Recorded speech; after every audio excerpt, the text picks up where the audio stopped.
My name is Charity Croft. It's Christmas time! But why this time? I mean, I'm sure you already know December 25th has nothing to do with Jesus' birthday. According to the Bible, he was born sometime between spring and early October, but it was absolutely not December 25th. So then what is the reason for the season? Well, I'm glad you asked. It's most likely because in the year 336, the Roman Emperor Constantine was trying to do away with paganism and really make Christianity a thing. Well, at that time, the biggest ancient festival was something called Saturnalia. This was a festival celebrating the god Saturn that lasted a little over a week starting on December 17th. The ancient Romans chose this time to celebrate Saturn because it was during winter solstice, which is when the sun is in a very specific position in the sky. Now, we won't get too far into that, but listen, once you learn why Saturday is named after Saturn and why Sunday is named after the sun, and notice how most religious activities take place on one of those 2 days, a lot of things will start making sense to you. Anyway, so Constantine thought, since everybody's already celebrating at this time, I can just make this the day that we celebrate Jesus, and the whole world can make a much easier transition to Christianity. You gotta realize that at this time, most people worshiped multiple deities and were so-called pagans. Well, since Constantine and the Council of Nicaea were hell-bent on making Christianity the most powerful religion on earth, they just slapped their holidays on top of pagan holidays so the people could convert easier. Side note, the reason why Easter is always celebrated on a different day every year is because it's always the Sunday after the first full moon of the vernal equinox. Super pagan, nothing to do with Jesus' resurrection, nothing. Anywho, Christmas trees were used to decorate Saturnian temples. Mistletoe was used by ancient druids because they believe it had mystical powers. And presents were given during winter solstice to celebrate the spring to come. Pagan, pagan, pagan.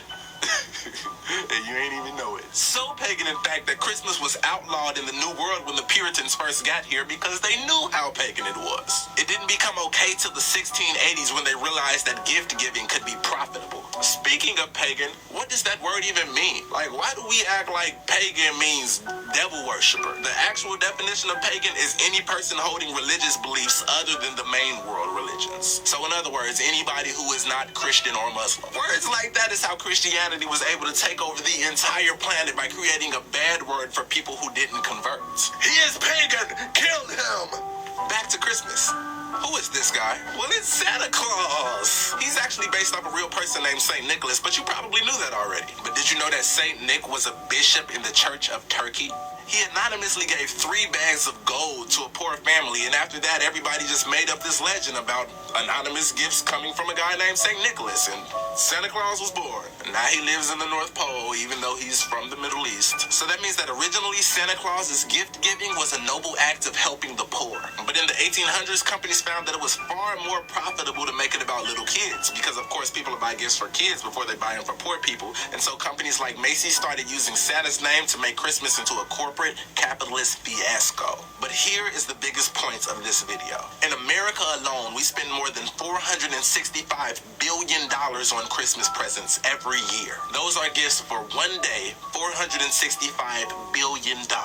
Well, check this out. According to Charity Water, you can buy a well for $5,000 that will provide water for 250 people for 20 years. And according to Feed the Children, you can buy a meal for 300 people for $120. So if you do the math, $120 times 3 meals a day times 365 days a year, then add in the cost of the water well, you could provide 300 starving people with food and water for a whole year with only $136,400. So if we take that $465 billion we spend, we could feed 1,020,000,000 people for a year. Well, it gets crazier. According to World Food Program's hunger statistics, there are only 795 million starving people on Earth. So that means with the money America alone spends on one Christmas, we can literally end world hunger for a year. Now let's take that one step further. If we just did away with the entire gift-giving part of Christmas, and every year we use the same money that we would have spent on presents to instead feed the poor, there would be no such thing as hunger, and the entire world would have food. Merry Christmas.